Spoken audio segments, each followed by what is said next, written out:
Hello guys, আসসালামু আলাইকুম। তো বিষয়টা হচ্ছে আমি কিভাবে মাছ ধরা শিখলাম। তো আমি আগে ছোটো বরকি দিয়ে মাছ ধরতাম, যেমন শিং মাছ, টাই মাছ, ছোটো মাছ। তো আমার একটা বস ছিল ফরিদ ভাই নাম। তো উনি বড় বড় মাছ ধরতো। ওইখানে একদিন গেলাম। তো যাওয়ার পরে দেখি যে উনি মাছ ধরতেছে।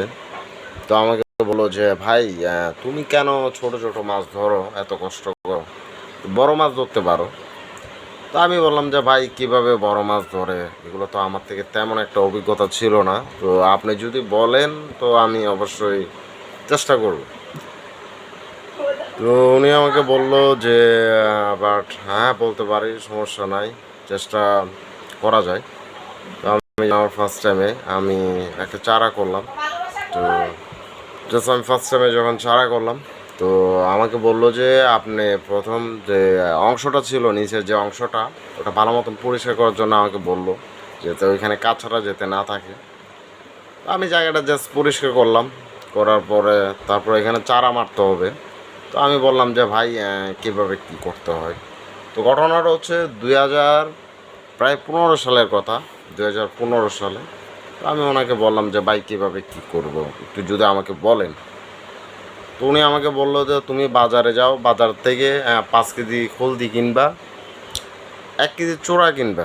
তো আমি বললাম যে ভাই, এগুলো দিয়ে কি মাছ ধরা যাবে? তা বলতেছে হ্যাঁ, অবশ্যই ধরা যাবে, তুমি নিয়ে আসো এগুলো। তো আমি বাজারে গেলাম, নিয়ে আসলাম, তো ওনাকে দিলাম। তো উনি হঠাৎ করে লাল মাটি দিয়ে মিক্স করলো। লাল মাটি দিয়ে মিক্সচার করার পরে তো উনি চারাতে ওইখানে মারলো। মারার পরে তো আমি ওখানে জাস্ট খুলদি 2 কেজি খুলদি মারলাম ওই জায়গাতে, চারাতে। তো মারার পর উনি বলতেছে কালকে সকালে বরকি মারার জন্যে। তো সন্ধ্যায় কিন্তু আমি চারা ওইখানে মেরে দিছি। তো আমাকে বলতেছে কালকে সকালে তুমি বরকি ফেলাবা, দেখবে ইনশাল্লাহ বড় মাছ পাবা। তো আমার জীবনের প্রথম ফার্স্ট। তো তারপর আমি ওইখানে করলাম। তো সকালে একটা পাউরুটি নিলাম।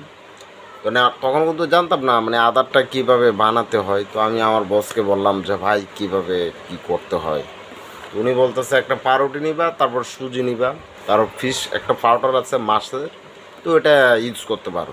তো আমাকে বলতেছে পিঁপড়ার ডিম দিতে পারো। তো আমি তো তখন তো পিঁপড়ার ডিম কোথায় পাবো, হ্যাঁ, আর পিঁপড়ার ডিম কেজি 1000 টাকা।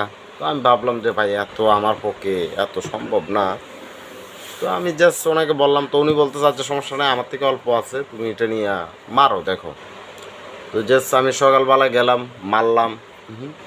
খাচ্ছে না, 10টা 11টা 12টা, একটা 2টা হয়ে গেল, মানে একটা টানও হচ্ছে না, মাছ একদম টোটালি খাচ্ছে না।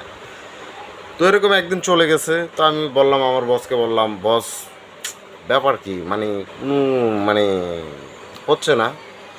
তো উনি বলতেছে যে এত অধৈর্য হলে হবে না, কিন্তু মাছ ধরতে গেলে অবশ্যই ধৈর্যর প্রয়োজনটা বেশি লাগে। তো আমি ধৈর্য ধরলাম, বা এর পরের দিন ফেলালাম, ইনশাল্লাহ দেখি যে সাথে সাথে কাতাল মাছ লাগলো।